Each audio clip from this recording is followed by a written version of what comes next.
ඊළඟට මම ඔයාලට මෝල්ඩ් ක්ලීන් කරන තව විදිහක් කියලා දෙන්නම්. ඒ කියන්නේ දැන් ඔයාලා එක මෝල්ඩ් එකක් වගේ නම් අර විදිහට මම ඉස්සෙල්ලා කියලා දුන්නා වගේ සෙලෝ ටේප් එකකින් හරි සැනිටයිසර් දාලා හරි පිරිසිදු කරන්න පුළුවන්. හැබැයි ඕගොල්ලෝ ළඟ මෝල්ඩ් ගොඩක් තියෙනවා නම් පිරිසිදු කරගන්න එකපාර එක ඒ විදිහට පිරිසිදු කරන්න බැහැනේ. එතකොට ඔයාලට මෙන්න මේ ක්‍රමය පාවිච්චි කරන්න පුළුවන්. මේ ක්‍රමේදී ඔයාලට මුලින්ම ඕන වෙනවා මේ වගේ බේසමක්, ප්ලාස්ටික් බේසමකට ඔයාලට පුළුවන් මුලින්ම හොඳට උතුරන වතුර ටිකක් එකතු කරගන්න. මෙතනදී වතුර එකක් උතුරලා තියෙනවා මම. ඒ වතුර එක ටිකක් එකතු කරගන්නවා.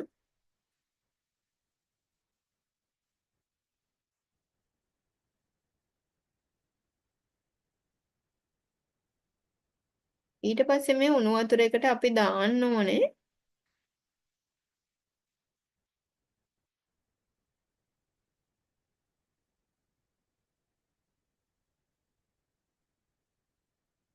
මේකට අපි සර්ෆ් එක්සල් එකතු කර ගන්නවා රින්ෂෝ වර්ගයක් මොනවා හරි රෙදි සෝදන කුඩු වර්ගයක් ඔයාලට එකතු කර ගන්න පුළුවන්. සාමාන්‍යයෙන් උණු වතුරට මේ රෙදි සෝදන කුඩු එකතු කරාම අපිට කුණු දුවෙලි ඉක්මනට අයින් කර ගන්න පුළුවන්. ඉතින් ඒ නිසා ඔයගොල්ලෝ මෙතන රින්ෂෝ වගේ දෙයක් එකතු කරලා මේක උණු වතුර රස්නේ වැඩි නිසා එල් වතුර ටිකකුත් මේ විදිහට එකතු කර ගන්න පුළුවන්. එකතු කරලා අපි මේකට මෝල් ටික එකතු කරගන්න ඕනේ.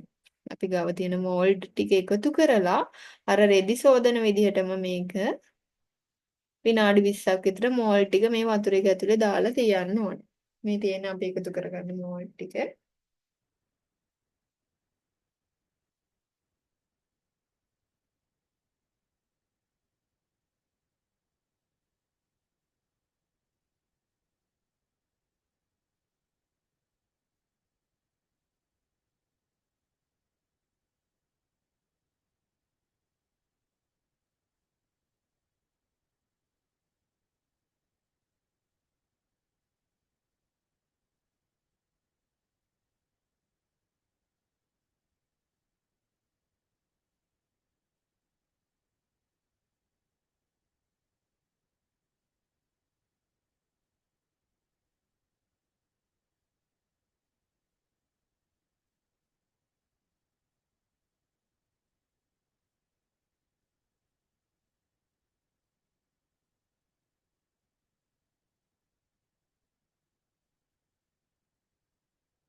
මේකේ මෝල්ඩ් ප්‍රමාණය වැඩි වුණ නිසා මම තව උණු වතුර ටිකක් එකතු කරලා මේකේ වතුර ප්‍රමාණය වැඩි කර ගන්නවා. මොකද මෝල්ඩ් ගොඩක් තියෙන නිසා.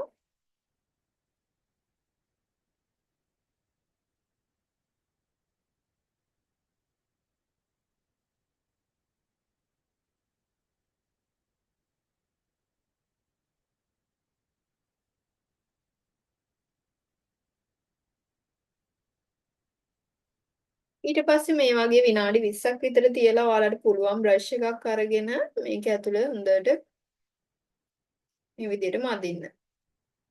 ඒකට ඔයාලට පුළුවන් මේකේ තියෙන පේන්ට් වර්ග, රෙසින් කොටස්, දූවිලි හැම එකම අයින් කරගන්න මේ විදිහට හොඳට බ්‍රෂ් එකක් අරගෙන මදින්න තියෙන්නේ.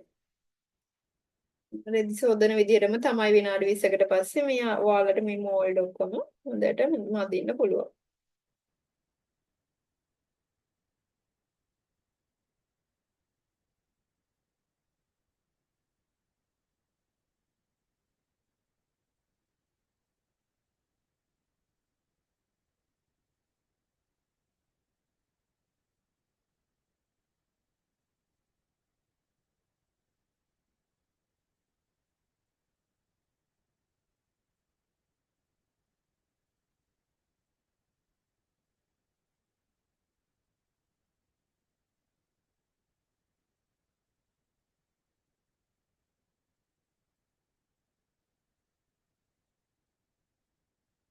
ඊට පස්සේ අපිට පිරිසිදු වතුරෙන් මේක හොඳට සෝදා ගන්න පුළුවන්. සෝදලා ඉවරලා අපි මේක හොඳට අවුව තියෙන වෙලාවක අව්වේ දාලා තියලා පැය දෙකකින් තුනකින් ගන්න ඕනේ. හොඳට වතුර අයින් වුණාට පස්සේ ගොඩාක් වෙලා අව්වේ තියන්න ඕනේ නැහැ. සාමාන්‍යයෙන් වතුර ටික හිඳෙනකම් පැයක් දෙකක් තියලා ඔයාලට මේක අයින් කරගන්න පුළුවන්.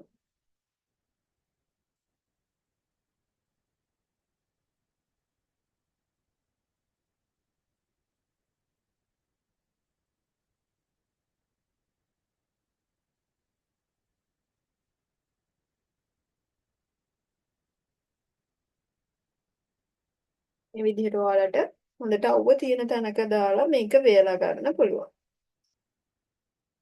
ඉතින් ඔයාලට මෝල්ඩ් ගොඩක් එකපාර පිරිසිදු කරගන්න ඕන වෙලාවක අර විදිහට ටේප් එකකින් පිරිසිදු කරන්න අමාරු නිසා මේ ක්‍රමයට යන්න පුළුවන්. දැන් ඔයගොල්ලෝ රෙසින් මේ ඉස්ට්‍ර කරපු හැන්ඩි එහෙම හොදන්න ඕන වෙලාවට ඔයාලට මේ වැඩේ කරන්න පුළුවන්. මං හිතන්නේ ඔයාලට ඒ ටික පැහැදිලි ඇති කියලා.